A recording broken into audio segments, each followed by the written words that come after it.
প্রথম দিনই চাকরিতে জয়েন করে সিও ম্যাডামকে জব্দ করলো পারুল। সম্পূর্ণ জানতে ভিডিওটিতে একটি লাইক করে দেখতে থাকো। গল্পের শুরুতেই দেখা যায় পারুল তার অ্যাপয়েন্টমেন্ট লেটার পেয়ে গেছে। আর যখনই পেয়ে যায় তখন তো খুবই খুশি হয়ে যায়। খুশি হয়ে তার মাকে ফোন করে আর বলে, মা, তোমার বড় বিটি চাকরিটা পেয়ে গেছে, এবারে তোমার সব স্বপ্ন পূরণ করবে। এক মায়ের স্বপ্ন তো পূরণ করতে পারিনি, জানি না যে সে কেমন আছে, কোথায় আছে, তবে তোমার স্বপ্ন আমি পূরণ করব। আজ আমার খুব আনন্দ হচ্ছে জানো মা। এই বলেই পারুল একটু ইমোশনাল হয়ে কাঁদতে শুরু করে। আর ঠিক তখনই রায়ান বলে, কি হচ্ছে কি পারুল, আজকের দিনটা কত বড় একটা দিন বলতো, কত সুখের একটা দিন, আর শেষে তুই কিনা এইভাবে কাঁদছিস, তোর কি মাথা টাথা খারাপ হয়ে গেছে? পারুল বলে, রায়ান, এটা হচ্ছে সুখের কান্না। আজকে তো সত্যি তোর জন্যই তো আমি এই চাকরিটা পেয়েছি। তুই যদি আমার সাথে না থাকতিস তাহলে হয়তো এই চাকরিটা পাওয়া আমার জন্য হতো না। অনেক কষ্ট করেই তুই ব্যবস্থা করেছিলিস বলেই সবটা সম্ভব হয়েছে।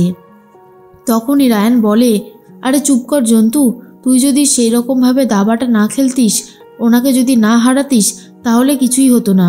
এসব বলে লাভ নেই, এইখানে তোর ক্রেডিটও কিছু কম যায় না, বুঝতে পারলি? এরপরে পারুল বাড়ির সবাইকে ডেকে খবরটা দিয়ে দেয়।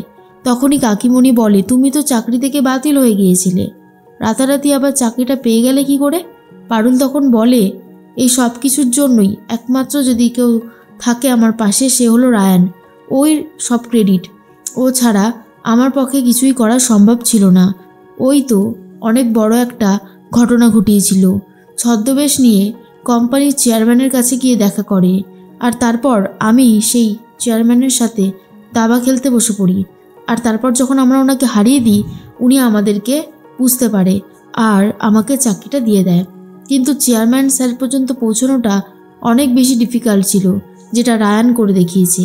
তখনই দাদু খুশি হয়ে যায় আর বলে, আমি জানতাম রে পারুল দিদি, তুই ঠিকই একদিন নিজের লক্ষ্যে পৌঁছতে পারবি। তোর মধ্যে সেই ট্যালেন্ট আমি দেখেছিলাম, তাই আজকের দিনে শুধু তোর না, আমারও বিরাট আনন্দ হচ্ছে।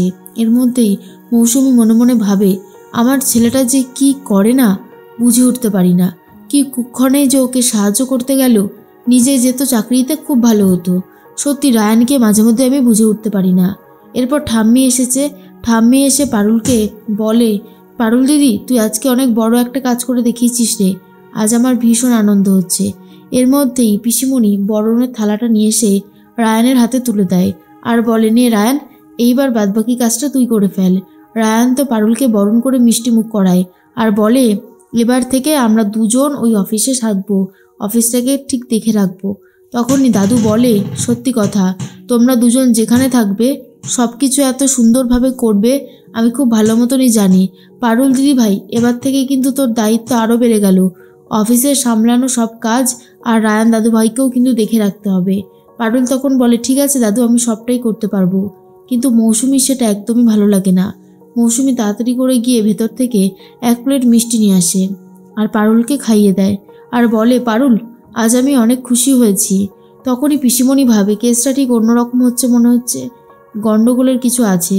মৌসুমি তখন বলে, তুমি তো চাকরিটা পেয়ে গেছো, তাহলে এবারে নিজের রাস্তা নিজে করে নাও। এবারে তো তুমি এই বাড়ি থেকে বিদায় হবে, তাই না? তখনই দাদু চিৎকার করে ওঠে, বলে, বড় বৌমা, তোমার কি মাথা খারাপ হয়ে গেছে?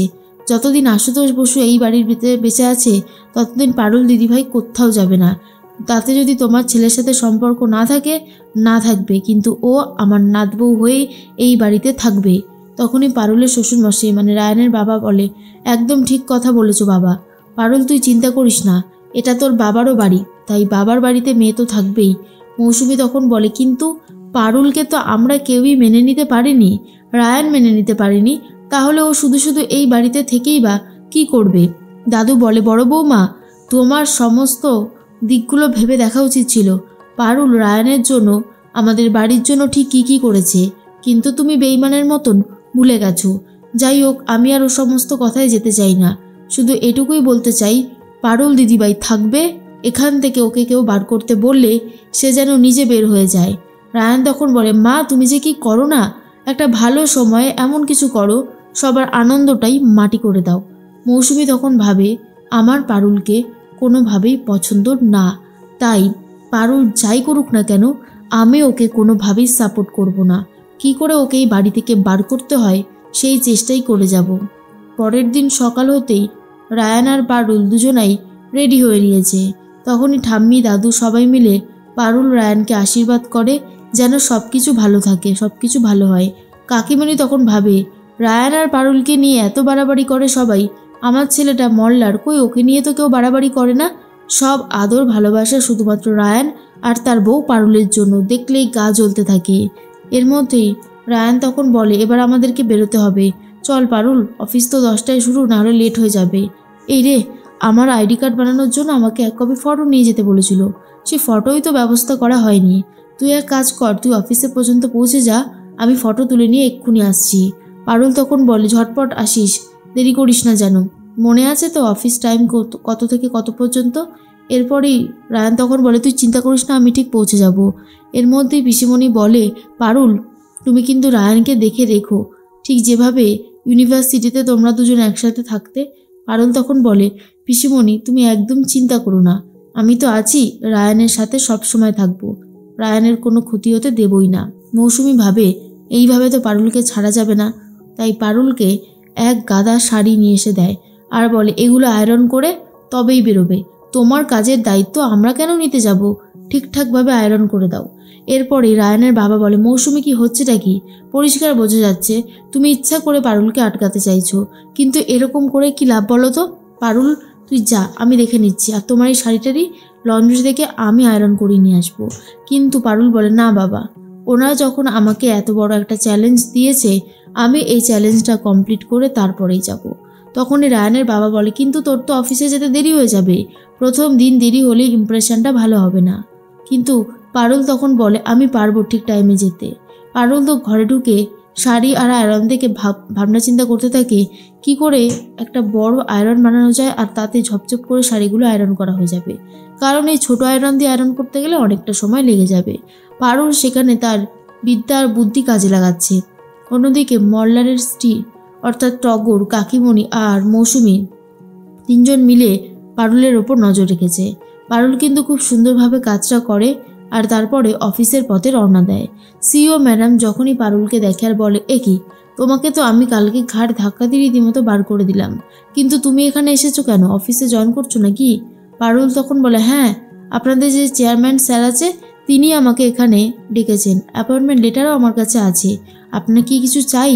তখনই সিইও ম্যাডাম বলে, তোমার সাহস হলো কি করে, তুমি যতই জয়েন করো না কেন তোমাকে এখানে রাখা হবে না, তোমার ড্রেস সেন্স নেই, তোমার কথাবার্তা ঠিক নেই, তোমাকে এক্ষুনি এখান থেকে বার করে দেওয়া হবে।